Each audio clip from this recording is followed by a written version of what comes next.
से बाहर नहीं निकल पाती है। आप देश से बाहर निकली हैं और आपने इंस्पायरिंग माइंड करके बुक भी लिखा है। तो मैं जानना चाहूँगा कि बुक लिखने का इंस्पिरेशन आपको कहाँ से मिला और वो बुक से आप लोगों को क्या मैसेज दे रहे हैं? जब मैं लिखने बैठी तो धीरे धीरे मैंने स्ट्रक्चर किया अपनी स्टोरी को। फिर उसके बाद मैंने डिसाइड किया कि अच्छा इसका टॉपिक ये होगा। आप मिसेस इंडिया 2021 में भी रनर अप रही है। मतलब मेरे लिए ना ये था कि अच्छा इतनी ज़्यादा सक्सेसफुल लड़कियां भी हो सकती हैं जो शादीशुदा हैं। कभी किसी मोमेंट पे फील होता है कि नहीं यार मुझे भी IAS बनना चाहिए? तो मैं ये सोचती हूँ कि मैं इंडिया की नंबर 1 IAS ऑफिसर बनती। लोगों आज से आपके बारे में अगर कोई कविता श्रोटिया अगर सर्च करते हैं गूगल पे चैट आता GPT पे, कोई भी इंसान को ना आज का शाहरुख खान पसंद आता है। स्ट्रगलर शाहरुख खान किसी को पसंद नहीं आता है। हर इंसान को सक्सेस स्टोरी सुनना हाँ बिल्कुल। पसंद है, कोई फेलियर स्टोरी नहीं सुनना चाहता। कोई भी इंसान आपको जिस लेवल पे देख रहा है, आप स्ट्रगल करके यहाँ तक पहुँचे, क्या प्रेजेंट मोमेंट में आपको एक रानी लक्ष्मीबाई झांसी की रानी के तौर पे देख सकते हैं? झांसी में पैदा होना इतने गर्व की बात है हाँ कि उस मिट्टी में अगर हम पैदा होते हैं झांसी में तो उससे ही मुझे लगता है बहुत ज़्यादा इन्फ्लुएंस मेरे अंदर आया होगा। परिवार का पुरुष आगे बढ़ता है तो सिर्फ पुरुष आगे बढ़ता है, लेकिन अगर एक महिला आगे बढ़ती है तो पूरा परिवार आगे बढ़ता है, पूरा समाज आगे बढ़ता है। तो इसको आप कैसे देखते हैं?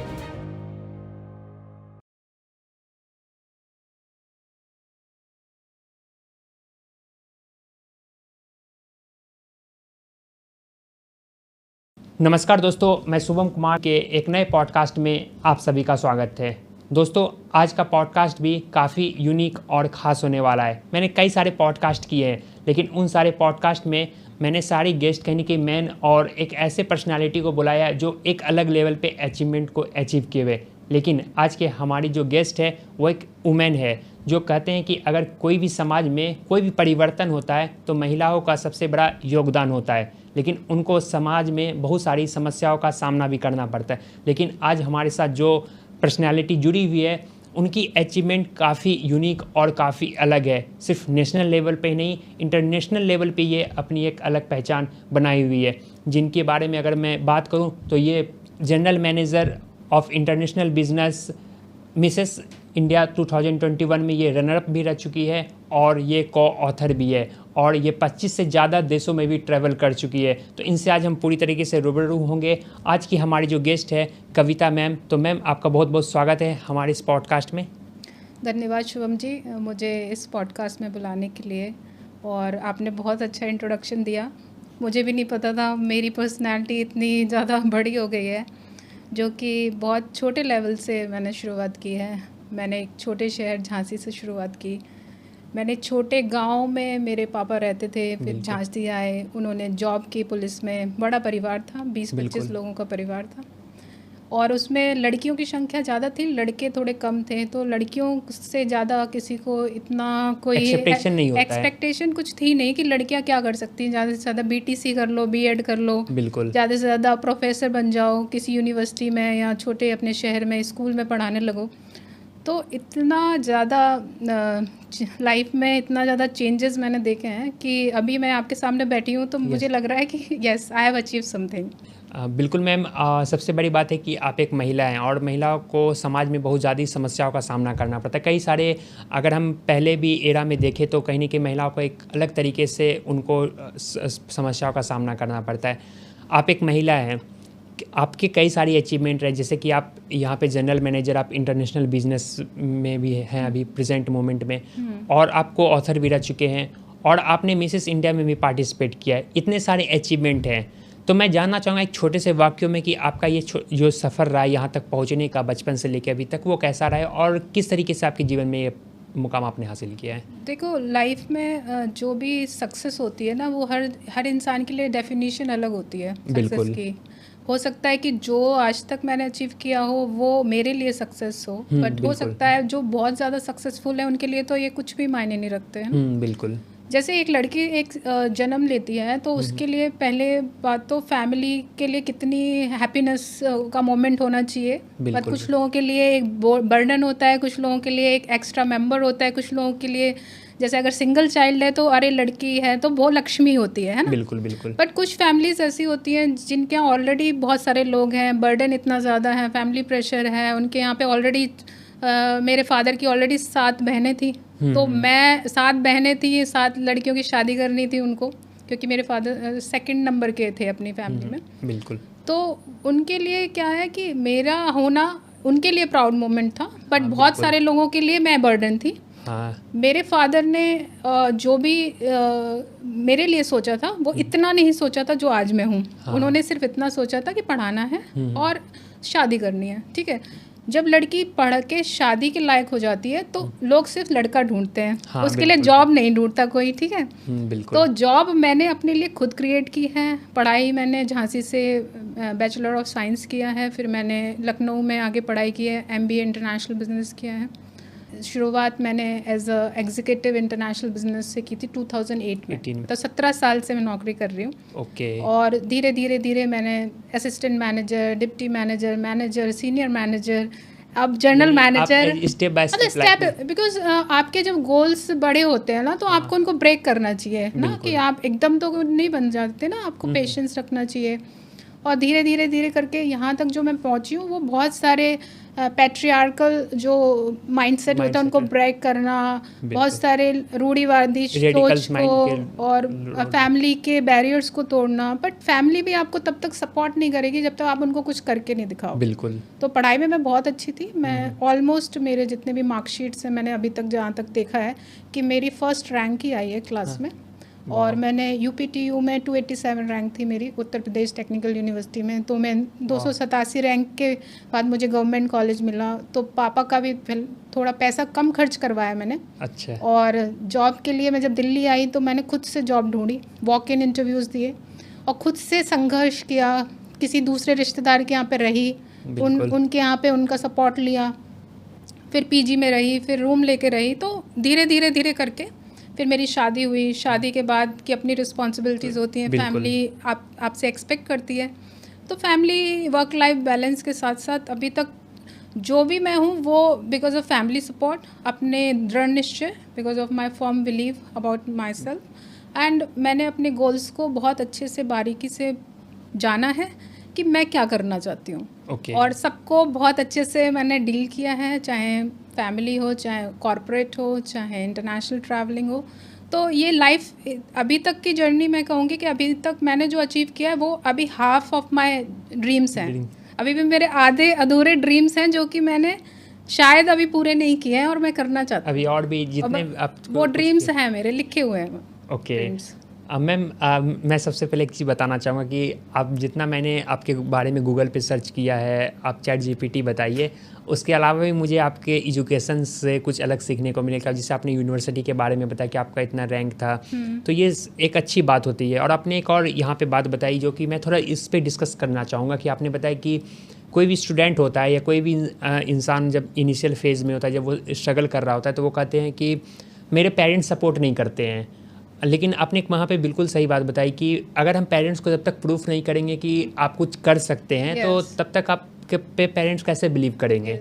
तो आप अगर किसी इंसान को लगता है, जैसे कि अभी आपकी तरह कोई भी इंसान सक्सेसफुल होना चाहता है, वो एक इनिशियल फेज में स्ट्रगल कर रहा है, अगर किसी को ये लगता है कि उसके पेरेंट्स सपोर्ट नहीं करते हैं, तो आप उनको क्या कहना चाहेंगे? देखो, पेरेंट्स, सबके पेरेंट्स की अलग अलग इकोनॉमिक कंडीशन होती है। कोई लोअर इनकम ग्रुप का होता है, कोई मिडिल क्लास होता है, कोई अपर मिडिल क्लास होता है। तो जब हम लोअर इनकम ग्रुप के होते हैं तो फैमिली के पास एक बजट होता है। जैसे फैमिली का जो बजट होता है वो मैक्सिमम बजट कोई भी पेरेंट होता है वो पढ़ाई में बच्चों की इन्वेस्ट करना चाहता है। 50% तो उनका पढ़ाई में चला जाता है, 30% उनका राशन में, और 10% 20% वो सोचते हैं कि इमरजेंसी बजट होता है ना, जैसे कि कभी किसी को बीमार पड़ गए, कुछ हो गए, फिर किसी की शादी आ गई घर में और रिश्तेदार मांगने आ गए पैसे की, लड़की की शादी है, इसकी शादी है। तो मेरे फादर के ऊपर इतना बजट क्राइसिस था कि वो कभी कभी उनको लोन लेना पड़ता था लोगों से, उधार पे लेना पड़ता था ना, आड़ती ब्याज पे उनको लेना पड़ता था। इवन उन्होंने बहुत बार अपना PF भी तुड़वाया है लड़कियों की शादी के लिए, ये वो। बट क्या हुआ कि मैंने किस तरीके से तैयारी करी कि क्योंकि मेरे पास कोई राह नहीं थी, मेरे पास कोई पाथ नहीं था कि जिसको मैं फॉलो कर सकूं। जैसे कि मैं IAS बनना चाहती थी। अब झांसी में उस समय IAS की कोई कोचिंग नहीं थी, क्योंकि मैं जब 2001 में मैंने 10th किया, 3 में मैंने 12th किया, तो उस समय मुझे कोई नज़र नहीं आया कि कोचिंग कोई बहुत बड़ी कोचिंग सेंटर हैं। और मैंने सिर्फ उस समय ये सोचा कि मैं कैसे इस घर से निकलूं, हाँ, मतलब बिल्कुल। मैं कैसे एक झांसी से निकल के मैं दूसरे शहर में निकलूं। तो उसके लिए मैंने जो भी मेरे मेंटोर्स थे, जैसे मेरे कोई सीनियर्स थे कॉलेज में, या मेरे कोई रिश्तेदार थे जिनको मैं सोचती थी कि यार ये तो बहुत अचीव कर रहे हैं कुछ, है ना, कोई इंजीनियरिंग कर रहा है, कोई मेडिकल की प्रिपरेशन कर रहा है, तो हमें अपने मेंटोर्स आसपास ढूंढने चाहिए और अच्छे लोगों के साथ रह के एक कोई रास्ता निकल जाता है। जैसे कोई गवर्नमेंट जॉब की प्रिपरेशन कर रहे हो, या आपने कोई कोर्सेज में आपने ज्वाइन कर लिया, या आप अपने शहर से बाहर निकलना चाहते हैं, तो आपके लिए मार्क्स और परसेंटेज से ही आप एडमिशन ले सकते हैं किसी अच्छी यूनिवर्सिटी में। तो पहले तो अपनी पढ़ाई बहुत अच्छी करो, अपने क्लास में टॉपर्स में तो रहना चाहिए, एटलीस्ट टॉप 10 में तो आओ, और एटलीस्ट और जितना ज़्यादा हो सके टीवी जो न्यूज़ चैनल्स हैं, इंग्लिश न्यूज़ चैनल्स हैं, या प्रिंट मीडिया है, जितना भी आप पढ़ोगे, जितना देश विदेश के बारे में पढ़ोगे, उतना आपका दिमाग खुलेगा। बिल्कुल। जैसे मेरा सबसे ज़्यादा दिमाग कब खुला था, जब मैंने एक उड़ान सीरियल था जिसमें एक महिला IPS ऑफिसर, मैं भी ये इसके बारे में सुना हूँ कि उड़ान सीरियल था जिसमें कि वो महिला IPS ऑफिसर थी, और उसने कैसे अपनी फैमिली के रोड ब्लॉक्स और गांव से उसने कैसे IPS बनी वो। फिर एक सीरियल था आरोहण, उसमें ना पल्लवी जोशी और शेफाली शाह थी, जिसमें कि 2 महिला नेवी ऑफिसर्स बनी। ओके। तो वो सीरियल ना मेरे दिमाग में था, और वो सीरियल इसलिए था क्योंकि मैंने दुनिया ना दूरदर्शन में देखी है। मैंने दुनिया को, जब पहले दुनिया आप कैसे देखते थे, टीवी के थ्रू, क्योंकि बाहर आप जा नहीं सकते, उतना मोबाइल फोन भी नहीं था, सोशल मीडिया भी नहीं था, गूगल था नहीं, और रिश्तेदार सारे गाँव से थे ज़्यादातर रिश्तेदार ना वो थे, कोई या तो पुलिस में थे, या कोई टीचर थे, या उनके पास ज़मीन थी और वो खेती बाड़ी करते थे। कोई रिश्तेदार ऐसा नहीं था किसी ने MBA किया हो या कोई बाहर पढ़ने अच्छे पोस्ट पे ऑफिसर हो। एक्चुअली उस छोटे शहरों में क्या होता है, सरकारी नौकरी, पुलिस होता है, आर्मी होती है। बिल्कुल बिल्कुल। और आर्मी पुलिस तो बहुत नॉर्मली होते हैं ना वहाँ पे। आज के समय में सोशल मीडिया जो इतनी तरीके से डेवलप किया, इन्हेंस किया, आज जितने भी बड़े बड़े ऑफिसर है, आज लोगों का विजन खोला है कि नहीं बेहतर चीज़ों के लिए, चाहे वो IAS ऑफिसर के लिए हो, नीट के लिए हो, IIT के लिए हो, ये सब कहीं ना कहीं सोशल मीडिया की वजह से इसका एक्सप्लोरेशन बढ़ा है। पहले इतना नहीं हुआ करता था। जो लोग हम लोग लोकल लेवल पे गांव वगैरह में देखते थे कि अगर कोई आर्मी फील्ड में है तो हम आर्मी की तरह बनना चाहते थे, और अगर किसी भी फील्ड में तो हम उसके तरह बनना चाहते थे। पर ये है ना कि उस समय टीवी में भी, जैसे दूरदर्शन, हमारे यहाँ तो DD1 ही था, क्योंकि DD2 के लिए हमारे पास सब्सक्रिप्शन के लिए पैसे पापा इन्वेस्ट नहीं करते थे, वो कहते थे DD1 ही देखो।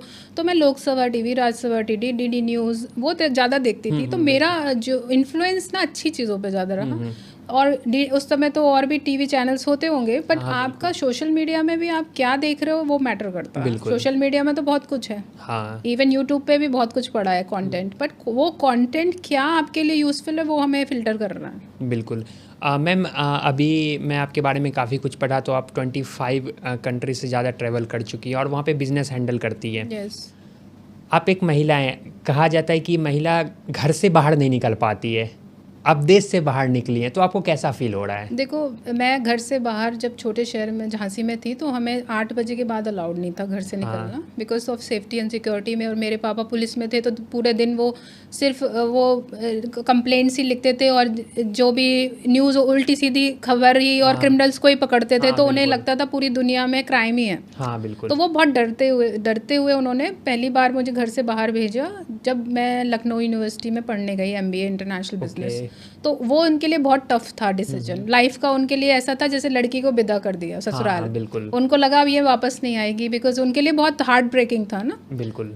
तो वो जो कॉन्फिडेंस आया घर से बाहर निकल कर, नंबर 1 वो आया कि मैं हॉस्टल में रही, खुद से मैनेज किया, खुद से पढ़ाई की। फिर उसके बाद और थोड़ा कॉन्फिडेंस आया कि अपना दिल्ली में जॉब करी 3-4 साल, और दिल्ली में जॉब करने के बाद थोड़ा कॉन्फिडेंस आया। बहुत कॉन्फिडेंट मैं तब भी नहीं थी। उसके बाद फिर मैंने फर्स्ट अपनी लाइफ की पहली जो विमान यात्रा करी है वो इंटरनेशनल करी है। अपनी लाइफ की जो भी कहते हैं ना विमान में, सबसे पहले मैं शंघाई गई थी 2014 में ऑलमोस्ट। ओके। तो मैं ग्रुप में गई थी, तो ग्रुप में जाके जैसे अपने सीनियर्स के साथ सीखना कि कैसे आपको मैनेज करना है, कैसे डिफरेंट कल्चर में लोगों को इंग्लिश नहीं आती तो क्या चाइनीज़ लोगों से कैसे डील करना है। क्योंकि शंघाई में, इवन चाइना में ना, बहुत ही कम पॉपुलेशन है जो 100% इंग्लिश आती है। उसमें अभी भी 80% लोग चाइनीज़ में ही कम्युनिकेशन करते हैं ज़्यादातर। तो वहाँ पे टैक्सी वगैरह वाले भी इंग्लिश नहीं जानते, तो वो सब आपको कैसे, आपको अपना एड्रेस होटल का कैसे चाइनीज़ में लेके चलना है, करेंसी कैसे मैनेज करनी है, होटल में कैसे मैनेज करना है, फूड कैसे मैनेज करना है, वो मैंने वहाँ से सीखा, अपने सीनियर्स से सीखा, और सीनियर्स का काफ़ी सहयोग रहा।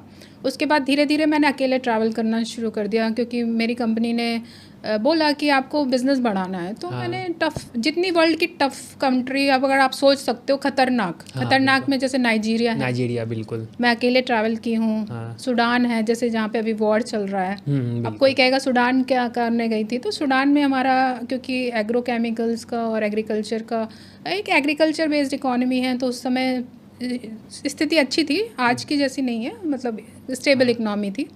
तो हर कंट्री को हम पहले स्टडी करते हैं, उसकी इकनॉमी के बारे में, उसकी सेफ्टी के बारे में, उसके पैरामीटर्स के बारे में। फिर हम मेरा अपना कुछ सपोर्ट नेटवर्क होता है, वहाँ पे मेरे क्लाइंट्स होते हैं, वहाँ पे मेरे फ्रेंड्स होते हैं, मैं होटल्स के बारे में अच्छे से स्टडी करती हूँ। अपने साथ करेंसी ले जाना, मोबाइल नेटवर्क चेक करना, इंटरनेशनल रोमिंग एक्टिवेट करना, और सारा एक प्लान होता है, बिना प्लान के नहीं जाती, क्योंकि ये रिस्की है ना। बिल्कुल। और वहाँ पे आपको वहाँ के ना कल्चर के बारे में पता है, ना वहाँ के इन्वायरमेंट के बारे में पता है, तो कहीं ना कहीं एक रिस्की होता है कि अगर हम वहाँ चले गए तो काफ़ी कुछ मैनेज करना। बिल्कुल। आपके पास जैसे कि बहुत सारे लोग पासपोर्ट वीज़ा वगैरह बनवाते हैं और फिर उसके अकॉर्डिंग वो ट्रैवल करते हैं कंट्री में। तो मैम एक चीज़ जानना चाहूँगा, आपने कई सारी कंट्री में ट्रैवल किए हैं और लगातार अभी भी ट्रैवल कर रही हैं, तो जब ट्रैवल करती हैं तो वहाँ के कल्चर काफ़ी अलग होते हैं, तो आप उसे कैसे हैंडल करते हैं, और आपको इंडिया के कल्चर में और वहाँ के कल्चर में क्या डिफरेंस देखने को मिला? हर कल्चर टोटली अलग होता है, क्योंकि इन्फ्लुएंस बाय रिलीजन होता है। बिल्कुल। मैम लैंग्वेज का भी कल्चर थोड़ा लैंग्वेज है, जैसे किसी कंट्री में मुस्लिम कल्चर है, अरबिक लैंग्वेज है, किसी कंट्री में बहुत रिजर्व्ड पहनावा है, आप खुला मतलब कपड़े, रिवीलिंग क्लोथ नहीं पहन सकते, और किसी कंट्री में लड़कियों से हैंडशेक भी नहीं करते, प्रोटोकॉल्स काफ़ी सारे प्रोटोकॉल्स हैं। तो आपको हर कल्चर को पहले आपको देखना है कि उस कंट्री में क्या लिमिटेशंस हैं, वहाँ पे कैसे कपड़े पहनना अलाउड है, कैसे नहीं अलाउड है, वहाँ पे बिजनेस एटिकेट्स क्या हैं, वहाँ मीटिंग के एटिकेट्स क्या हैं, वहाँ पे आपके एजेंडाज आपके मीटिंग के क्या रखने हैं आपको। तो पहले क्या है ना, उस कंट्री का पूरा cultural, economical, financial, political analysis also. अगर वो कंट्री में मान के चलो कि मिलिट्री टाइप ऑफ गवर्नमेंट्स है, और वहाँ पे मिलिट्री इतनी स्ट्रांग है कि किसी को भी अरेस्ट कर सकती है विदाउट इन्फॉर्मेशन, है ना। तो उस कंट्री को पूरा तरीके से एनालाइज करके फिर आपको ये देखना है कि वहाँ पे अगर मेरे को कुछ हो जाए तो आपके पास इंडियन एम्बेसी का वहाँ पर नंबर होना चाहिए। फिर आपके पास एक दो कॉन्टैक्ट्स, आप सोचो कि कौन हो सकता है, मतलब पोटेंशियल अगर क्लाइंट है, आपको पता है कि वो कस्टमर से मुझे मिलने जाना है और उस कस्टमर को मैंने मीटिंग फिक्स कर रखी है, तो उस कस्टमर के साथ कंटिन्यूसली आप कॉल पे रहिए, या उसका नंबर रीचेबल होना चाहिए, एक दो लोगों का आपके पास एड्रेस होना चाहिए। बिल्कुल। तो थोड़ा सा तो देखो, जैसे आर्मी वाले, रॉ वाले, सीबीआई वाले थोड़ा इन्वेस्टिगेशन करते हैं, इंटेरोगेशन करते हैं, आपको भी पूरा किससे मीटिंग करने जा रहे हो, वो सही है इंसान है नहीं है, वो सिक्योरिटी कितनी स्ट्रांग है वहाँ पे, पता चला आप ऐसे एरिया में चले गए वहाँ पे एक बंदे का नाम भी नहीं है। अब जैसे इजिप्ट है या बहुत सारी कंट्रीज है, वहाँ पे आप ट्रैवल करते हो ना, सड़क पे आपको चारों तरफ डेजर्ट नजर आता है, रेगिस्तान। अब वहाँ पे कुछ हो जाए तो आप कहाँ किसको कॉल करोगे? बिल्कुल। क्योंकि वहाँ की पुलिस को भी तो इंग्लिश, कोई कनेक्शंस नहीं रहते हैं, वहाँ की पुलिस को हो सकता है इंग्लिश ना आती हो। आप कॉल करो, किसको करोगे? मैम अब जैसे अभी सोशल मीडिया है, चैट जीपीटी वगैरह है, काफ़ी ज़्यादा वॉइस चेंजिंग वगैरह करके आप बात कर सकते हैं, मिक्सर वगैरह जो होते हैं। तो क्या अगर कोई सिचुएशन ऐसा हो, अगर मान लीजिए कोई इंसान फंस जाता है फॉरेन में जाके, तो क्या उसके पास इंस्टेंट मोमेंट में ऐसा क्या करना चाहिए कि वो उन चीज़ों से बाहर निकल सके? देखो, अब अगर आप फॉरेन में भी, जैसे मान के चलिए, आप सबसे पहला रिस्क होता है कि आप एयरपोर्ट से निकले और आपको वहाँ पे आप गलत टैक्सी में बैठ गए और टैक्सी वाले ने आपको बंदूक दिखाई और आपका पैसा ले लिया। ये तो इंडिया में भी काफ़ी सुनने को मिलता है। तो आपका सबसे पहले ये है कि जब भी आप होटल बुक करिए तो टैक्सी हमेशा होटल जो रिलायबल होटल हो, रिलायबल साइट से करो, और उससे ही होटल वाले से बोलो कि आप टैक्सी मेरे को भेज दो with driver, with their phone number. फिर उसके बाद करेंसी, आप बहुत ज़्यादा करेंसी लेके ना चलें, मतलब हार्ड करेंसी। हार्ड करेंसी आप सोचो कि मैं 4-5 लाख रुपए इंडियन करेंसी यूपीआई वगैरह हाँ, ज़्यादा नहीं। अगर यूपीआई वहाँ यूज़ नहीं हो, हर कंट्री में यूपीआई नहीं है, आप लिमिटेड फॉरेक्स को एक्सचेंज करिए और आप अपना इंटरनेशनल जो अपना आपका क्रेडिट कार्ड है उसमें एक्टिवेट कर लीजिए इंटरनेशनल ट्रांजेक्शन्स जो होती है ना। और आप अगर आपको बहुत फॉरेक्स की ज़रूरत है तो आप एटीएम से भी निकाल सकते हैं वहाँ जाके। और बहुत ज़्यादा कैश लेके नहीं चलना है, बहुत ज़्यादा दिखाना नहीं है कि मैं बहुत अमीर हूँ, गोल्ड चेन और ये hi fi mobile. You have to be little very normal person. और सड़क पे ऐसे नहीं घूमना है, वहाँ पे जब होटल वालों से चेक करना है कि मैं रात के 8 बजे के बाद निकल सकता हूँ।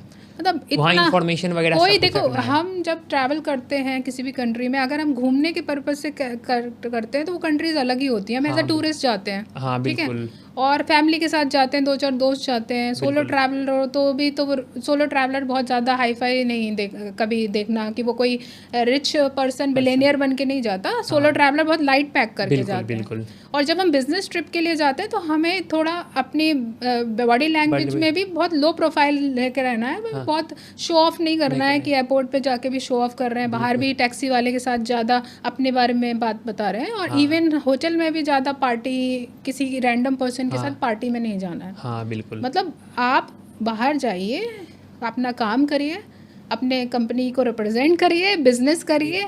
अगर आपको अलग से घूमना जाना है तो वो बाद में करिए, या अलग से उसका ट्रैवल अच्छे से उसको प्लान बनाइए और किसी कस्टमर के साथ, किसी क्लाइंट को, लोकल को बोलिए कि आपको घूमने जाना है तो वो आपके साथ जाएगा, है ना।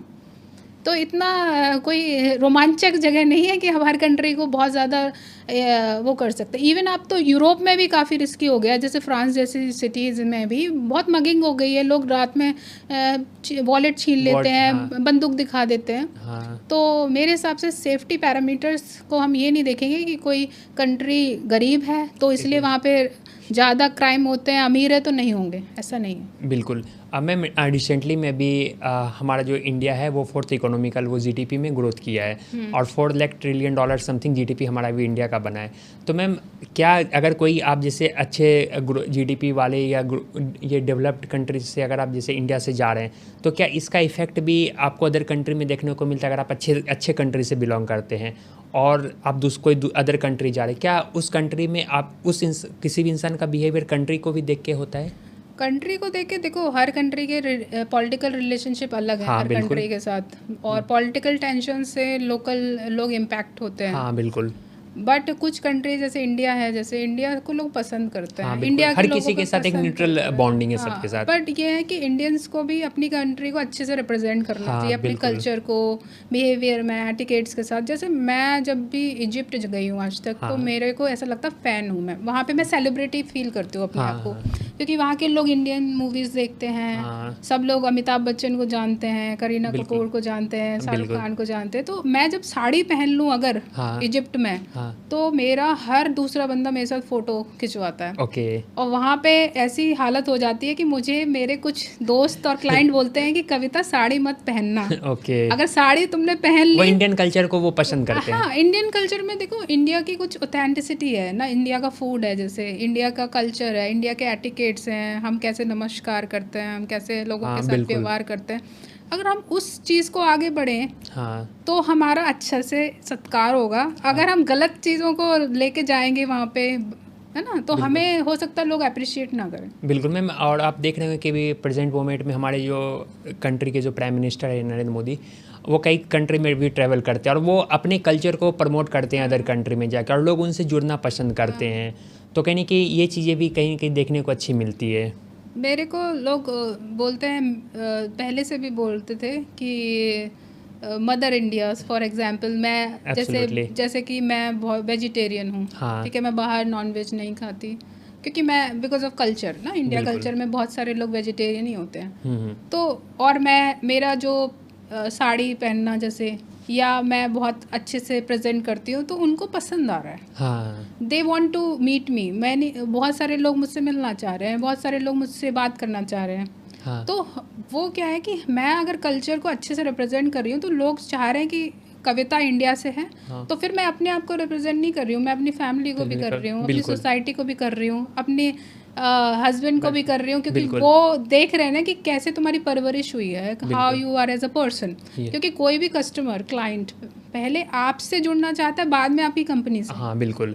और कहा जाता है कि आप जो पहले होते हो कनेक्शन वो कंपनी, तो बाद में पहले आप खुद को रिप्रेजेंट खुद को करते हो। रिप्रेजेंट करते हो। बिल्कुल। और मैम अभी जिस तरीके से आपने काफ़ी कुछ बताया कंट्री के बारे में, आपका जैसे बिजनेस इंटरनेशनल लेवल पे, तो मैं थोड़े से इंट्रोडक्शन में थोड़े से शब्दों में जानना चाहूँगा कि आपका आखिर बिजनेस फ़ॉरेन में कैसे बिजनेस को आप हैंडल करते हैं? देखो, इंटरनेशनल बिजनेस इस तरीके से समझेंगे कि डोमेस्टिक में हमारा मार्केट इंडिया है, तो हाँ। हमारे कस्टमर इंडियन हैं, हमारे पास डिफरेंट आपका वर्क क्या रहता है वहाँ पे? रीजन्स हैं, टेरिटरीज इंडिया में।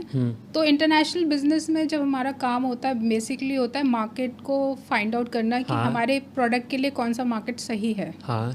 जैसे मान के चलिए हम कुछ भी बेचना चाह रहे हैं, हाँ। तो उस प्रोडक्ट की डिमांड है वहाँ पे। हाँ। डिमांड है तो उस कंट्री में कितना कंपटीशन है, कितने लोगों का माल जा रहा है इंडिया से या विदेशों से, फिर उसमें उनको क्या चाहिए, उसमें क्या बिल्कुल। प्रोडक्ट में स्पेसिफिकेशन चाहिए, उसकी प्राइसिंग स्ट्रैटेजी क्या है, उनकी रेगुलेशंस क्या है, उसमें कोई ड्यूटी तो नहीं लगती, या उसमें कोई रजिस्ट्रेशन तो नहीं चाहिए उनको, इम्पोर्ट परमिट्स तो नहीं चाहिए। हाँ। तो लोकल रेगुलेशंस के साथ साथ लोकल कॉम्पिटिटिवनेस, मार्केट रिसर्च, और उस कंट्री में पेमेंट्स का क्या है, पेमेंट्स की ट्रांजैक्शंस कैसे कर सकते हैं, कहीं उस पर सैंक्शंस तो नहीं लगे हैं उस कंट्री पे, और इंडिया का क्या रिलेशनशिप है, माल किस पोर्ट से जाएगा, क्या फिजिबिलिटी है कि नहीं है। पता चला हमने ये कॉस्टिंग निकाली, पता चला वहाँ पे तो वो डबल भी हो गई, और वहाँ पे लोकल में जो प्रोडक्शन हो रही है वो उससे चीप हो रही है, तो वो पूरा जो स्ट्रक्चर है वो तो पूरा पैरालिसिस हो गया ना। हाँ बिल्कुल। तो इसमें इंटरनेशनल सेल्स में क्या है, एक तो चाहिए एक्सपीरियंस।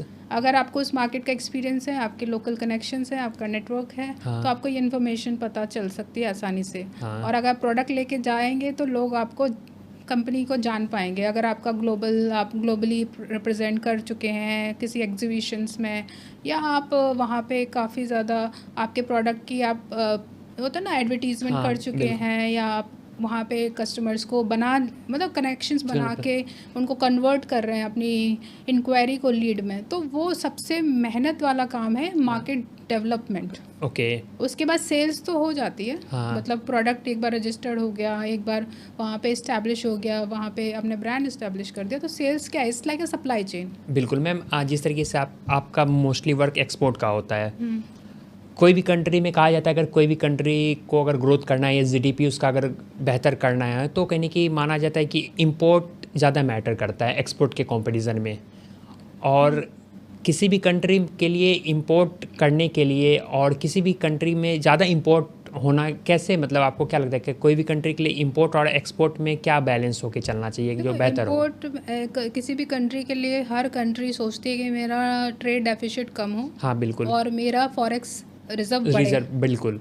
तो इंडिया में भी हमारे जो कॉमर्स मिनिस्टर हैं, और कोई भी मिनिस्टर होगा, कोई भी फिनेंस मिनिस्टर होगा, वो हमेशा चाहेगा कि एक्सपोर्ट बढ़े और इंपोर्ट कम हो। और मैम अगर हम इंपोर्ट ज़्यादा करते तो कहीं नहीं कि हमारी जो करेंसी है तो उसका भी स्ट्रांग वो होता है यहाँ से नहीं। जो अगर हमारी कंट्री में इंपोर्ट बढ़ेगा, ठीक है, तो हमारी कंट्री को ज़्यादा से ज़्यादा डॉलर बाहर भेजना पड़ेगा। बिल्कुल। तो हमारे को डॉलर के रिजर्व्स तो कम होंगे। हाँ बिल्कुल। तो हमें जब एक्सपोर्ट बढ़ता है ना हमारा, तो हमारे फॉरेक्स रिजर्व बढ़ते हैं, जिससे कि हमारे गवर्नमेंट के पास डॉलर्स आते हैं, जिससे हम इंपोर्ट, जब जो सही जगह हमें इंपोर्ट लगाएं, पैसा लगाना है, जैसे डिफेंस में लगाना है, हमें मिलिट्री इक्विपमेंट्स खरीदने हैं, हमें पेट्रोल खरीदना है, हमें डीजल खरीदना है, हमें उनके लिए गवर्नमेंट के पास डॉलर चाहिए। अब डॉलर नहीं रहेंगे तो क्या होगा, लोन लेगी गवर्नमेंट, और जीडीपी क्या होगी, कम हो जाएगी। हमारी कंपनी IMF वगैरह और इंटरनेशनल मॉनेटरी फंड है जो वो ये देखता है कि आपके पास कितना गोल्ड रिजर्व है और कितना फॉरेक्स रिजर्व है। बिल्कुल।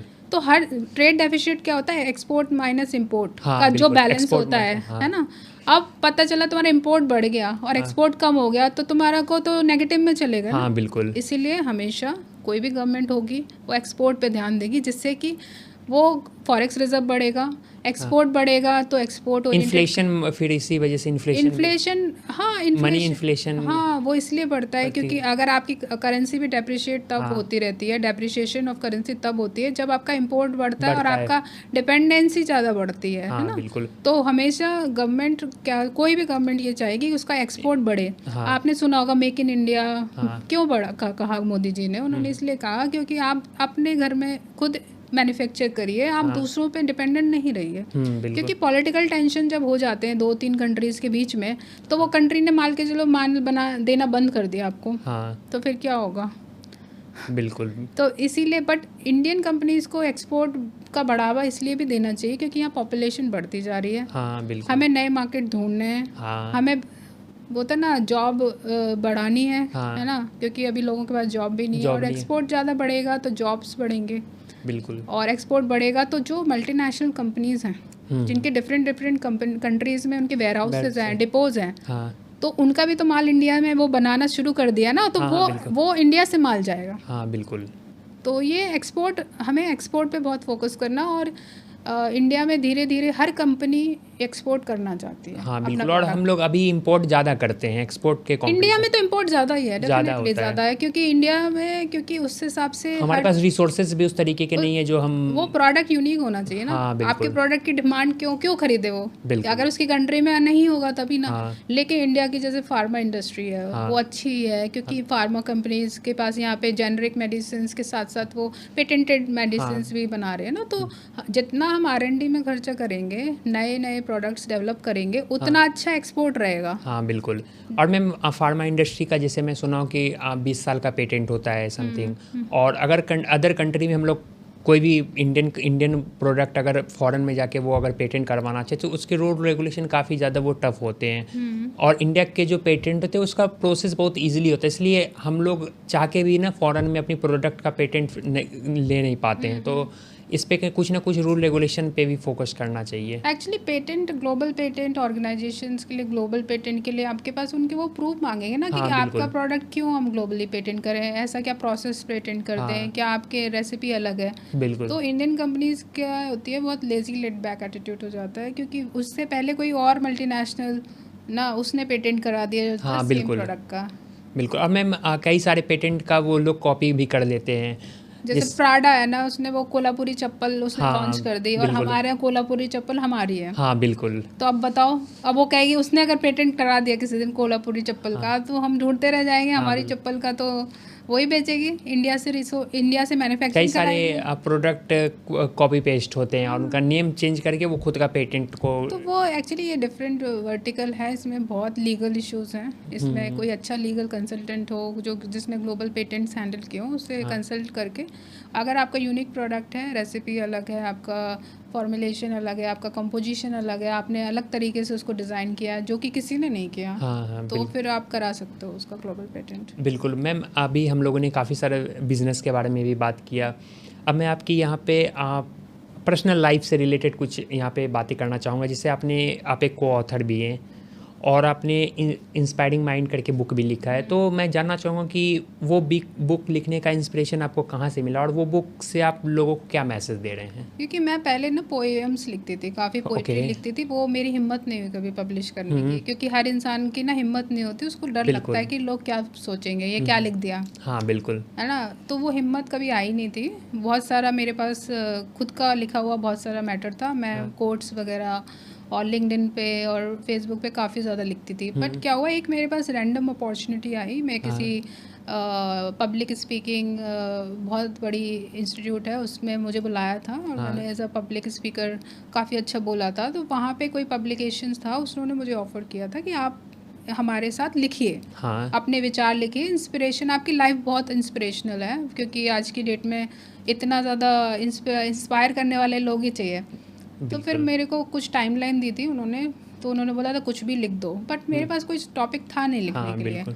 जब मैं लिखने बैठी तो धीरे धीरे मैंने स्ट्रक्चर किया अपनी स्टोरी को, फिर उसके बाद मैंने डिसाइड किया कि अच्छा इसका टॉपिक ये होगा। मेरे को 7-8 दिन लग गए इस बारे में, काफ़ी रिफाइन किया, 2-4 बार एडिट किया, फिर डिलीट किया, फिर एडिट किया, मतलब पूरा लैपटॉप पे ही लिखा था, मतलब पहले पेपर पे लिखा, उसके बाद फिर होता है ना लैपटॉप पे, क्योंकि हाँ, बुक बिल्कुल। पब्लिशर को तो पूरा देना पड़ता है ना, हाँ, अपने आप पूरा तैयार करके। मैं उस समय मैं ट्रैवल भी कर रही थी, इंटरनेशनली ट्रैवल भी कर रही थी, मेरे पास टाइम भी नहीं था। पर उन्होंने बहुत शॉर्ट पीरियड में बोला लिखने के लिए। अगर वो प्रेशर नहीं आता ना मेरे पर, मैं कभी नहीं लिख सकती थी, ओके। क्योंकि उन्होंने प्रेशर डाला, आप लिखिए, मुझे ये स्टोरी लिख के दीजिए। हाँ। और मेरा ऑब्जेक्टिव ये नहीं था कि मैं किसी को प्रूव करूं कि मैं बहुत अच्छी लेखक हूँ, ना ना। मैंने कहा नहीं, मेरे को अपनी स्टोरी बतानी है। अब उसके बारे में कोई क्या सोचता है, क्या समझता है, बिकॉज हम जब सोचते हैं ना कि लोग क्या हाँ, सोचेंगे, बिल्कुल। तो हम कभी नहीं कर पाएंगे। बिल्कुल। और मैं सुना हूँ कि कई सारे आइडियाज़ इसलिए भी अंदर रह जाते हैं किसी भी इंसान के कि वो लोग क्या, चार लोग क्या बोलेंगे, ये अरे चीज़ें माइंड में हमेशा चलती है। बहुत वो वो डर होता है ना। और एक गर्ल्स होते हुए, गर्ल्स की तो एक अलग सोसाइटी में प्रोटोकॉल्स होते हैं, तो उनसे बाहर निकल पाना एक बहुत मुश्किल क्योंकि होता है। आपके साथ आपकी फैमिली भी जुड़ी हुई है ना। अगर ऐसी चीज़ लिख दी तो फैमिली वाले बोलेंगे ये मार्केट, मतलब ये लोगों को बतानी नहीं थी ना हाँ, आपको। हाँ, बिल्कुल। आपको अपने पास रखने था इस इन्फॉर्मेशन। बट बिल्कुल। क्या होता है, कुछ चीज़ें ना इतनी ज़्यादा ज़रूरी होती हैं लोगों को बताना, क्योंकि वो भी यही सीख बिल्कुल। झेल रहे हैं ना। हाँ, बिल्कुल। तो उसके माय अगर उनको ये स्टोरी पता चलेगी तो वो यहाँ से सीख के उनके अंदर भी एक क्रेज़ आएगा कि हाँ, मुझे भी कुछ करना है। देखो, अगर मैंने बहुत सारे लोगों को पढ़ा नहीं होता और बहुत सारे लोगों को मैंने आइडियलाइज नहीं किया होता, तो मैं आज वो नहीं होती जो आज हाँ, मैं हूँ। बिल्कुल। तो अगर आज मेरे से कोई कुछ भी सीख सकता है, अच्छा हाँ। बुरा मत सीखना। हाँ। तो अच्छा ही सीखो भाई। हाँ, अगर बिल्कुल। लगता है कि मेरे से कुछ थोड़ा सा इंस्पायर कर सकती हूँ इस हाँ, लाइफ बिल्कुल। में, तो डेफिनेटली करना चाहिए, सबको करना चाहिए। बिल्कुल। और मैम, आप बुक लिखने के साथ साथ आपका एक और अचीवमेंट जब मैं पढ़ रहा था, तो आप मिस यूनिवर्स, नहीं, मिसेज इंडिया। हम आप मिसेस इंडिया 2021 में भी रनर अप रही है। हाँ। तो उस वहाँ पे कदम रखने का आपका क्या रीज़न रहा है कि बिजनेस से अचानक टर्न करना, वहाँ पे जाना और वहाँ से फिर एक अचीवमेंट हासिल करना? एक्चुअली मैं जॉब में ही थी, मैंने कभी ब्रेक नहीं लिया जॉब से। तो 2020, एंड ऑफ 2020, ऑलमोस्ट दिसंबर में मैंने एक एप्लीकेशन फॉर्म भरा था ब्यूटी पेजेंट का। और मैंने उसमें क्या होता है, जब एप्लीकेशन फॉर्म भरते हो तो उसमें आपको अपना इंट्रोडक्शन फ़ोटोज़ थोड़ी भेजनी पड़ती हैं, और उसके बाद वो फ़िल्टर आउट करते हैं कि आप राइट कैंडिडेट हो कि नहीं हो। बिल्कुल। उसके बाद फिर वो इंटरव्यू राउंड होता है। हम्म। इंटरव्यू राउंड के बाद बहुत सारे राउंड्स होते हैं। वो राउंड्स में जाना भी मुश्किल होता है, क्योंकि टाइम नहीं होता, प्रिपरेशन का भी टाइम नहीं होता। बट मैंने धीरे धीरे कर लिया था, और वो रैंडमली देखो हो गया। वो प्रोसेस इतना टफ था ना कि आज अगर मुझसे कोई कहे कर लो, नहीं कर पाऊंगी, क्योंकि उसमें आपके ट्रांसफॉर्मेशन करना पड़ता है। आपको अपना वॉकिंग, टॉकिंग, आपको अपनी बॉडी लैंग्वेज, आपको मेकअप स्किल्स, आपको how you communicate, how you stand, how you talk, सबका वो एक तरीके से ट्रेनिंग लेनी पड़ती है। और रैम्प वॉक से लेके आपको सारा चीज़ करना पड़ता है। इट्स लाइक जैसे मिस इंडिया होता है ना, जो अनमैरिड वुमेन के लिए होता है। मैरिड के लिए मिसेस होता है, मिसेस इंडिया। बट वो मैरिड वुमेन उन लोगों के लिए होता है जो कि डेफिनेटली लाइफ में कुछ कर चुकी हैं, अचीव कर चुकी हैं। बट बहुत सारी लेडीज़ बहुत सारा अचीव कर लेती हैं, but they don't want to showcase कि वो उनकी कोई अचीवमेंट्स हैं। बट वहाँ से मैंने वो सीखा जो मैंने अपनी लाइफ में कभी नहीं सीखा था। वहाँ पे इतनी सारी औरतें थी, जो कोई डेंटिस्ट थी, कोई फाइटर पायलट थी, कोई पुलिस ऑफिसर थी। मतलब हर लेडी ना अपनी लाइफ में इतनी स्ट्रांग लेडी थी कि अगर आप उसको ही देख लो तो इतना इंस्पायर कर लोगे। मतलब मेरे लिए ना ये था कि अच्छा, इतनी ज़्यादा सक्सेसफुल लड़कियां भी हो सकती हैं जो शादीशुदा हैं, जिनके दो बच्चे हैं, तीन बच्चे। और हम क्या सोचते हैं, शादी हो गई बस ज़िंदगी ख़त्म। बिल्कुल। बट लाइफ टर्निंग इवेंट था। क्योंकि 2021 में जब मैंने दमन में, जब उस समय कोविड पीरियड था, तो कोविड में क्या था कि हम घर से बाहर जा नहीं सकते थे, तो हमारी सारी ऑनलाइन ट्रेनिंग होती थी। बट हम 7 दिन के लिए दमन गए थे, तो वहाँ पे हमारी रैम वॉक ट्रेनिंग, कोरियोग्राफी, और हमारा जो ड्रेस होता है ना, ड्रेस ट्रायल्स, और finale makeup. It's like a movie, जैसे मूवीज़ में नहीं देखा, just like a celebrity feeling, celebrity photoshoot. और रैम वॉक कर रहे हैं, पीछे से गाने चल रहे हैं, और जो मोमेंटम था ना, जो हाई एनर्जी थी ना, एनवायरनमेंट बहुत इंस्पायरिंग था। और लाइफ में मैं तो कहती हूँ हर लेडी को ऐसे एक्सपेरिमेंट करने चाहिए। बट इस एक्सपेरिमेंट में मेरा बहुत टाइम गया, बहुत एनर्जी गई। मैं जॉब के बाद भी 2-3 घंटे एक्स्ट्रा पढ़ती थी, एक्स्ट्रा मैं अपने ऊपर काम करती थी, जो प्रोजेक्ट्स मुझे दिए जाते थे, क्योंकि उसमें भी बहुत सारे असाइनमेंट्स दिए जाते थे कि जैसे आपको आज से 10 साल तक के जितने मिसेस पेजेंट हुए उसमें क्या क्वेश्चन आंसर्स हैं, आपने कितनी बुक्स पढ़ी हैं, आप क्या उसमें क्या होता है कि आपने क्या अपने प्रिपरेशंस की हैं, या आपको बहुत सारे इतने सारे असाइनमेंट्स होते थे ना कि मैं को टाइम नहीं मिलता। Okay. But it was a life achievement, और मेरे हिसाब से तो मेरी लाइफ का बहुत बड़ा माइलस्टोन है। मैम अभी आप कई जगह पे वर्क कर रहे हैं, कई वर्क करते रहते हैं और कंटिन्यू ट्रैवलिंग रहती है, और कोई भी इंसान कहते हैं जब अगर कोई महिला या वुमेन होती है उनका पर्सनल लाइफ ही मैनेज नहीं हो पाता है। अब पर्सनल लाइफ के साथ साथ प्रोफेशनल लाइफ को भी इतना ज़्यादा मैनेज करना, तो दोनों में आप बैलेंस कैसे करती हैं? काफ़ी सारे लोगों का एक सवाल रहता है हमेशा कि यार ना मैं बहुत परेशान हूँ, ना मैं पर्सनल लाइफ को ही खुद नहीं मैनेज कर पा रहा। आप दोनों को मैनेज कैसे कर ले पा रही हैं? हम स्कूल, जब आपको याद होगा जब आप कॉलेज में पढ़ते थे, स्कूल में पढ़ते थे, हाँ ठीक है, तो आपके पास पीछे बैकग्राउंड में सपोर्ट आपकी मम्मी रहा करती हाँ थी। बिल्कुल बिल्कुल। मम्मी सपोर्ट सिस्टम, मम्मी थी, पापा थे, हाँ तो आप वो थे तो आप घर भूल जाते थे, हाँ बिल्कुल। है ना। तो आप सिर्फ फोकस करते थे पढ़ाई के ऊपर। तो क्या होता है, एक टाइम तक आपको, शादी के 1-2 साल तक आपको पहले घर मैनेज करना पड़ता है। घर में मतलब चीज़ें मैनेज, आपको घर होता है ना, ये खरीदना है, टीवी नहीं है, फ्रिज नहीं है, क्योंकि नए नए न्यूली मैरिड कपल होते हैं ना, तो 1-2 साल तो काफ़ी स्ट्रगल होती है। बिल्कुल। फिर उसके बाद क्या होता है कि हस्बैंड अपनी लाइफ में बिजी है, ही इज़ डूइंग 9 to 8। अब तो 9 to 5 नहीं हो गई, अब तो 9 to 8 जॉब हो गई, ऑलमोस्ट सबकी हो गई। Travelling is also included, commute करते हैं लोग 1.5-2 घंटे। तो मेरे लाइफ में मेरा जो सपोर्ट सिस्टम मेरे हस्बैंड है, मेरी फैमिली है। तो मैं, और हम क्या सोचते हैं, हम क्यों मदद क्यों मांगे दूसरों से। बिल्कुल। तो मैं क्या करती हूँ कि जब मैं ट्रैवल करती हूँ तो मेरे जितने भी फ्रेंड्स हैं, फैमिली मेम्बर्स हैं, मैं उनको कुछ चीज़ें उनके ऊपर छोड़ देती हूँ, क्योंकि हम ज़्यादा डिटेल में जाएंगे कि ये काम परफेक्शन में जाएंगे कि ये काम ऐसे ही होना था जो मुझे चाहिए, ऐसे ही खाना बनना था, इसी स्वाद का बनना था, तो थोड़ा हमें कॉम्प्रोमाइज़ करना पड़ता है इन चीज़ों के ऊपर।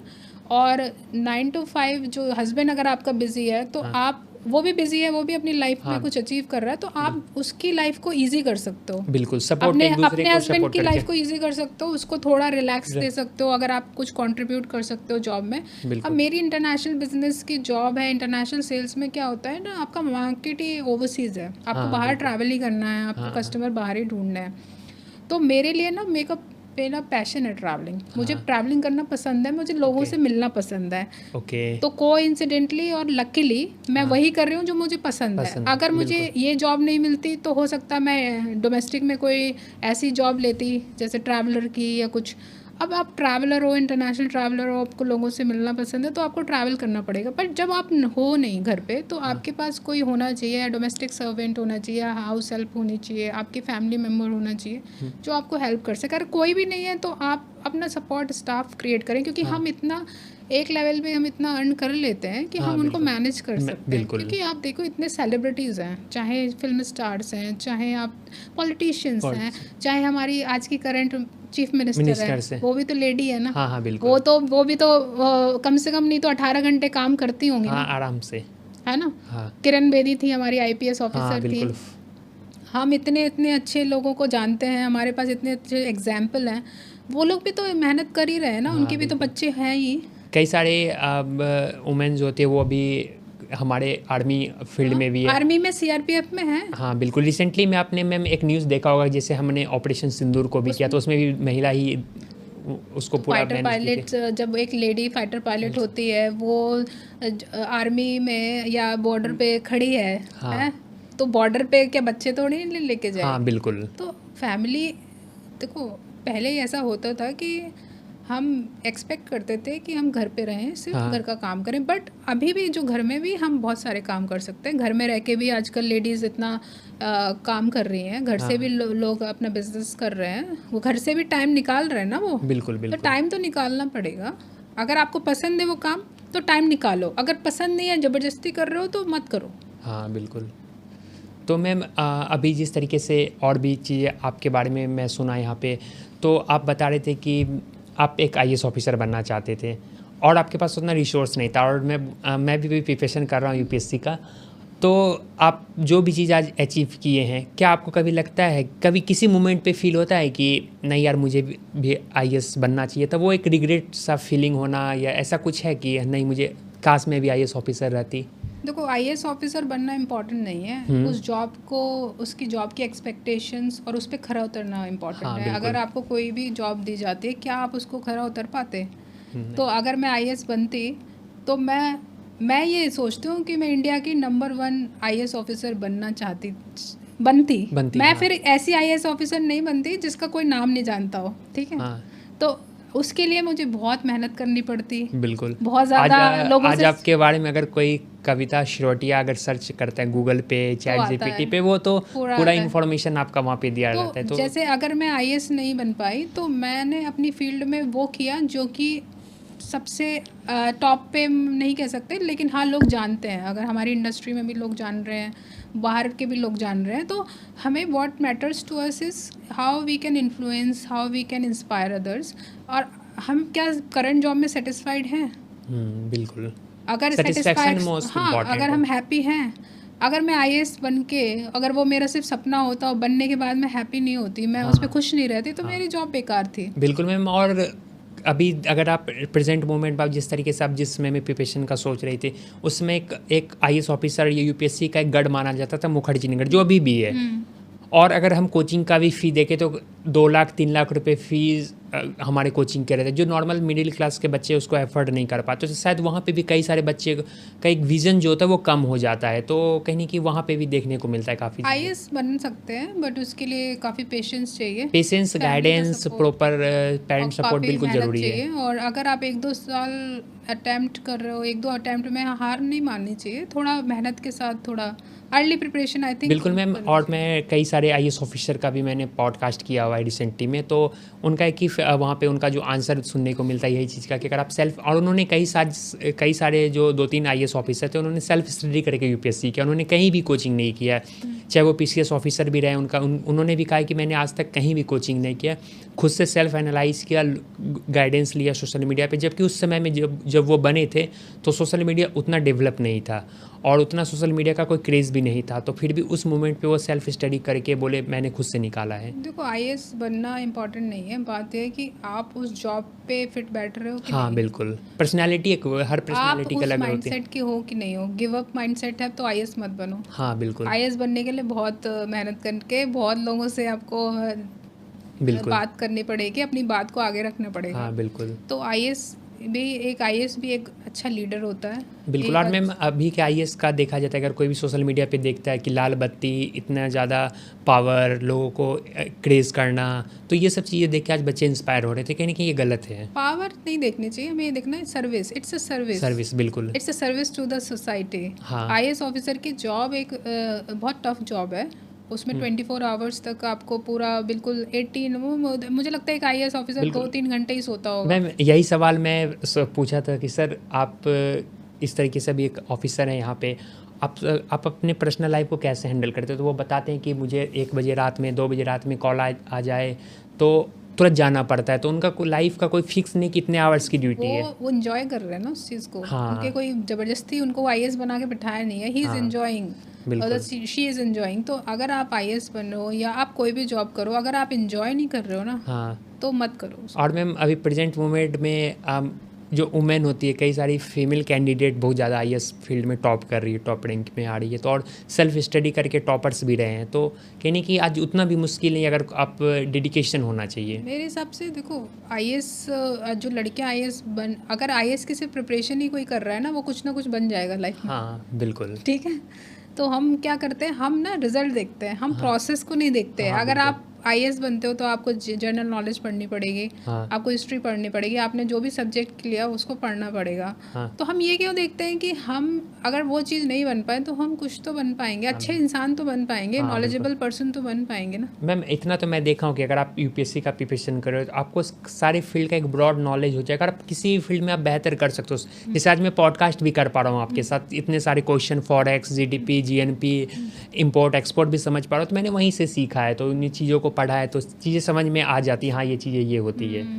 तो मैम एक ना कहीं पे मैंने सुना था कि किसी भी स्ट्रगल्स, कोई भी इंसान को ना आज का शाहरुख खान पसंद आता है, स्ट्रगलर शाहरुख खान किसी को पसंद नहीं आता है। एक्चुअली क्या होता है ना, हर इंसान को सक्सेस स्टोरी सुनना हाँ बिल्कुल। पसंद है, कोई फेलियर स्टोरी नहीं सुनना चाहता। हाँ आप भी रिज्यूम अपना सीवी बनाते हो तो हमेशा अचीवमेंट्स दिखाते हो, अपने हाँ फेलियर्स नहीं दिखाते, बिल्कुल। है ना? और क्योंकि फेलियर्स बताना, पहले तो अपने फेलियर्स बताने के लिए बहुत हिम्मत चाहिए। हाँ ठीक है। बिल्कुल। और मेरे हिसाब से सक्सेस एक जर्नी है, इट्स हाँ नॉट अ डेस्टिनेशन। डेस्टिनेशन। तो सक्सेस को हम इस तरीके से लें कि ये प्रोसेस है, एक हाँ पार्ट है टू बिकम समथिंग। सब। और इस प्रोसेस में ना बहुत सारे बैरियर्स हैं, प्रॉब्लम्स हैं, और बहुत सारे सेटबैक्स हैं, बहुत सारे लोज हैं, बहुत सारे आप नीचे आपको बहुत सारे धक्के मिलेंगे, बहुत सारे लोग हाँ आपको नीचे खींचेंगे, है ना? बिल्कुल तो फेलियर्स अगर मैं अपनी गिनती बताऊं तो बहुत सारे फेलियर्स हो सकते हैं। बिल्कुल। जैसे कि मैं बहुत इंट्रोवर्ट थी। एक बार तो मुझे स्कूल में हेड गर्ल के लिए बोला था, एक बोलने के लिए स्पीच, मैं तो बोल ही नहीं पाई। हेड गर्ल की स्पीच में मैं इतना फंबल हुई, हम्बल। तब इतना नर्वस हो गई कि मुझे हेड गर्ल ही नहीं बनाया। आज इंटरनेशनल लेवल पे क्लाइंट को और हैंडल। मैं बोलूँ कि मैं एक दो इंटरव्यूज़ शुरुआती दौर में मैं रिजेक्ट हुई हूँ। हाँ इंटरव्यूज़ में जैसे होता है ना, कंपनी ने बोला, एक कंपनी ने तो मुझे बोला कि आप लड़की हो, आपके पापा पुलिस में हैं, आपको ये जॉब हम क्यों दें, आप तो हाँ कर ही नहीं पाओगी, हाँ आपकी तो फैमिली अलाउ नहीं करेगी, हम बिल्कुल। इंटरनेशनल सेल्स में तो आप अलाउड ही नहीं हो। और बहुत सारे राउंड्स में ये बोला कि आप फैमिली कैसे मैनेज करोगी। हाँ बिल्कुल तो रिजेक्शंस होते हैं ना, बहुत सारे लोग आपको रिजेक्ट करते हैं बिकॉज हाउ यू लुक, कैसे आप हाँ दिखते भी हो। बिल्कुल तो क्या होता है ना कि हमें उस जॉब को पाने के लिए हमें उस जॉब के जो क्राइटेरियाज हैं उस पर हाँ काम करना चाहिए ना, बिल्कुल। कि how you look, how you talk, how you transform ना। तो ट्रांसफॉर्मेशन जर्नी है, हर चीज़ पे काम करना चाहिए, बिल्कुल मैम। कम्युनिकेशन पे भी काम करना चाहिए अपनी, जैसे बात करते हैं, क्योंकि हाँ जॉब बिल्कुल। में तो बात करना बहुत इंपॉर्टेंट है। इवन हाँ चैट जीपीटी आ गया, चैट जीपीटी आपको आंसर्स दे देगा, हाँ आपके बिहाफ पे बोल थोड़ी ना देगा बिल्कुल मीटिंग में तो आपको ही बोलना पड़ेगा। बिल्कुल। और मैम ये मैंने यहाँ पे एआई वगैरह से रिलेटेड भी कोच से भी बात की, तो एआई कभी भी आपको एआई हैंडल तो प्रॉम्प्ट तो हम ही देते, जैसा प्रॉम्प्ट हम देंगे वो तो उसी तरीके से वो रिजल्ट देगा। मैम अभी जिस तरीके से आपकी स्टोरी सुन रहा था मैं, आप जैसे बैकग्राउंड आपने बताया आप झांसी से बिलोंग करती है, और एक बहुत ही फेमस महिला रही है झांसी की रानी करके, जो उसको उनके बारे में अगर कुछ भी इंट्रोडक्शन या उनके बारे में कुछ भी बोला जाए तो बहुत कम है। और 1857 का जो ये विद्रोह हुआ था उसमें सबसे बड़ी अहम भूमिका वो झांसी से निभाई थी, और जिसमें रानी लक्ष्मीबाई झांसी की रानी। आज अगर प्रेजेंट मोमेंट में अगर मैं आपको देखूं या कोई भी इंसान आपको जिस लेवल पे देख रहा है, आप स्ट्रगल करके यहाँ तक पहुँची, क्या प्रेजेंट मोमेंट में आपको एक रानी लक्ष्मीबाई झांसी की रानी के तौर पे देख सकते हैं? नहीं, मैं उन जैसे मेरे को कंपेयर करना झांसी की रानी से मेरे लिए तो बहुत वो है हो जाएगा, हाँ क्योंकि वो lady almost she died at the age of 20। 20। हाँ हाँ। और वो उन्होंने बचपन से, इतनी छोटी उम्र में उनकी शादी हुई, उन्होंने घुड़सवारी आती थी हाँ उनको, बिल्कुल तलवारबाजी, और उन्होंने अंग्रेज़ों से विद्रोह किया, उन्होंने बिल्कुल अपनी सेना तैयार की, और उनके बहुत सारे लोगों ने उनके साथ ना उनको धोखा दिया, धोखा दिया है ना? बिल्कुल। हाँ नहीं तो तो शायद वो हारती नहीं। हारती नहीं, वो गिव अप एटीट्यूड उनमें था ही था ही नहीं। नहीं। बट झांसी में पैदा होना इतने गर्व की बात है हाँ कि उस मिट्टी में अगर हम पैदा होते हैं झांसी में, तो उससे ही मुझे लगता है बहुत ज़्यादा इन्फ्लुएंस मेरे अंदर आया होगा। बट ये कह सकते हैं कि खूब लड़ी मर्दानी वो तो झांसी वाली रानी थी। उसके अलावा तो मैं कुछ बोल नहीं सकती, क्योंकि उनसे मेरी तुलना it's impossible in this life ना। बिल्कुल। और मैम कहा जाता है कि आप एक महिला होके इतने बड़े लेवल पे पहुंची है, कई कंट्रीज़ में ट्रैवल कर चुके हैं, को ऑथर हैं, कई सारे ऑडिशंस दे चुकी हैं, और उसमें एक रनर अप में भी रही है मिस इंडिया में। तो मैम अभी कहा जाता है कि अगर कोई परिवार का पुरुष आगे बढ़ता है तो सिर्फ पुरुष आगे बढ़ता है, लेकिन अगर एक महिला आगे बढ़ती है तो पूरा परिवार आगे बढ़ता है, पूरा समाज आगे बढ़ता है। तो इसको आप कैसे देखते हैं? कहते हैं ना, if you educate a women you educate whole society and whole country. तो मैं ऐसे देखती हूँ कि your society is reflected by the condition of women ना, हाँ, कैसे उनकी दशा है। हाँ तो करंटली मैं ये कह सकती हूँ कि इफ़ समबडी अगर मेरी फैमिली ने मुझ पर थोड़ा सा भी, जितना भी उन्होंने इन्वेस्ट किया है, तो अगर उन्होंने एक कविता सिरौठिया पे इन्वेस्ट किया तो उसने 1000 कविता बनाने का उसमें क्षमता है ना। हाँ बिल्कुल। तो अब ये एक तरीके से कह सकते हैं ये ग्लोबल ब्रांड ही बनेगा। इस नाम को इतना ऊंचा जाएगा कि बहुत सारी कंट्रीज़ में बहुत सारे लोग इससे प्रेरणा लेंगे। बिल्कुल मैम, अब मेरा लास्ट में एक रैपिड फायर राउंड होता है क्वेश्चन का यहाँ पे, तो आपके लिए रैपिड फायर राउंड का कुछ क्वेश्चन है, तो आपको 1 वर्ड में आंसर देना है। क्या आपका फेवरेट देश जहाँ आप बार बार जाना चाहेंगे? मेरा फेवरेट देश तो बहुत सारे हैं। अगर मैं बोल दूँ इस पॉडकास्ट में कि एक ही मेरा फेवरेट देश था, तो बहुत सारे क्लाइंट्स ना मेरे से नाराज़ हो जाएंगे, जिनको मैं वो देखेंगे। तो मेरे लिए फिर भी एक फेवरेट कंट्री, एक favourite country with respect to where I feel कि मैं घर जैसा फील करती हूँ, it's like Egypt. And second मैं दूसरा भी बोलना चाहूँगी क्योंकि वो बहुत क्लोज है, इथियोपिया। ओके। नेक्स्ट क्वेश्चन, आपका वर्क या पैसन? मेरा वर्क और पैशन दोनों है आज की डेट में। मैं बीच अगर आपको एक चीज़ सेलेक्ट करना, वर्क और या पैसन को, तो आपको कौन सा फेवरेट है? दोनों। मेरा जो काम कर रही हूँ that is my passion. Okay. आपका लाइफ मंत्र एक लाइन में? मेरा लाइफ मंत्र ये है कि society should not define you, you should define your own destiny. और एक मेरा बहुत फेवरेट भी है जो मैंने बोल चुकी हूँ, success is a journey not a destination. Okay. Coffee या टी?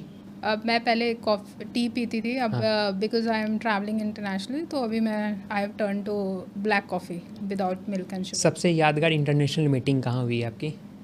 इंटरनेशनल मीटिंग सबसे यादगार तो नहीं कह सकती। यस, आई कैन से कि the longest stay I had ever been in Egypt and Ethiopia. Ma'am आपकी फेवरेट बुक? फेवरेट बुक मेरी है how to talk to people ना, हाउ टू, और ये कह सकते हैं मेरी अपनी खुद की द इंस्पायरिंग माइंड्स।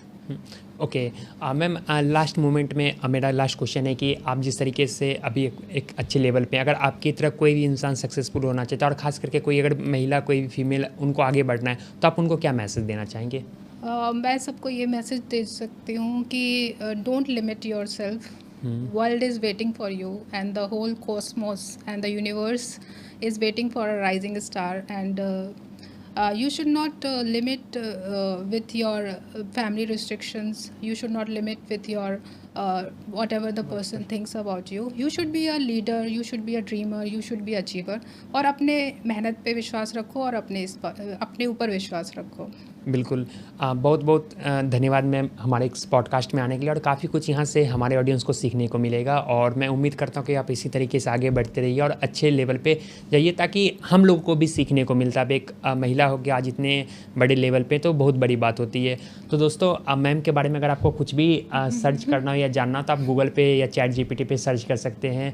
कविता शिरोटिया करके इनका नेम अगर आप सर्च करते हैं, तो सब कुछ यहाँ पे गूगल आपको बता देगा, और इनकी कई सारी अचीवमेंट रही है, और इन पॉडकास्ट से भी आपको काफ़ी कुछ यहाँ से सीखने को मिला होगा। और काफ़ी कुछ और भी अगर सीखना चाहते हैं, तो हम मैम को फिर से पॉडकास्ट में इन्वाइट कर सकते हैं, तो आप लोग ज़रूर कमेंट करके बताइएगा।